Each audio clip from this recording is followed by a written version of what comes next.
নমস্কাৰ বন্ধু বান্ধৱীসকল, স্বাগতম জনাইছোঁ আপোনালোক সকলোকে মোৰ অন্য এটি ভিডিঅ'লৈ। বন্ধু বান্ধৱীসকল, যদিহে পোনপ্ৰথমবাৰৰ বাবে আমাৰ চেনেলটো চাই আছে, প্লিজ চেনেলটো ছাবস্ক্ৰাইব কৰি কাষতে থকা বেল আইকনটো প্ৰেছ কৰি অল কৰি দিবলৈ নাপাহৰিব। পুনৰ বিপদত পৰিল অসমৰ জনপ্ৰিয় অভিনেত্ৰী জানমণি খ্যাত শ্যামন্তিকা শৰ্মা। আৱেগিক হৈ পৰিছে জনপ্ৰিয় অভিনেত্ৰী শ্যামন্তিকা শৰ্মা।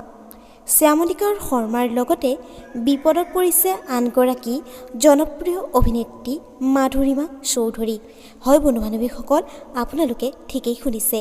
কি বিপদত পৰিছে সকলো জনাম আজি এই ভিডিঅ'টোৰ জৰিয়তে, গতিকে ভিডিঅ'টো শেষলৈকে চাই থাকিব। জনপ্ৰিয় অভিনেত্ৰী মাধুৰিমা চৌধুৰীও শ্যামন্তিকা শৰ্মাৰ সৈতে একেলগে সাঙুৰ খাই পৰিছে।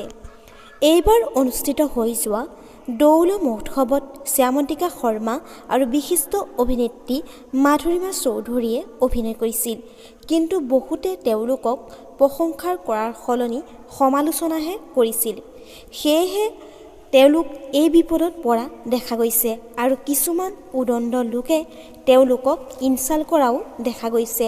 সেয়েহে জনপ্ৰিয় অভিনেত্ৰী কেইগৰাকীয়ে সামাজিক মাধ্যমৰ যোগেদি এটি পোষ্ট কৰি আৱেগিক হৈ পৰি তেওঁলোকৰ মনৰ কথা শ্বেয়াৰ কৰে। বন্ধু বান্ধৱীসকল, আজিলৈ এই ভিডিঅ'টো আছিল ইমানখিনিয়েই। আশা কৰিলোঁ আপোনালোকে ভিডিঅ'টো চাই ভাল পালে। তেন্তে ভিডিঅ'টোত এটা লাইক কৰিব, কমেণ্ট কৰিব, শ্বেয়াৰ কৰিব, লগতে চেনেলটো ছাবস্ক্ৰাইব কৰি কাষতে থকা বেল আইকনটো প্ৰেছ কৰি অল কৰি দিবলৈ নাপাহৰিব।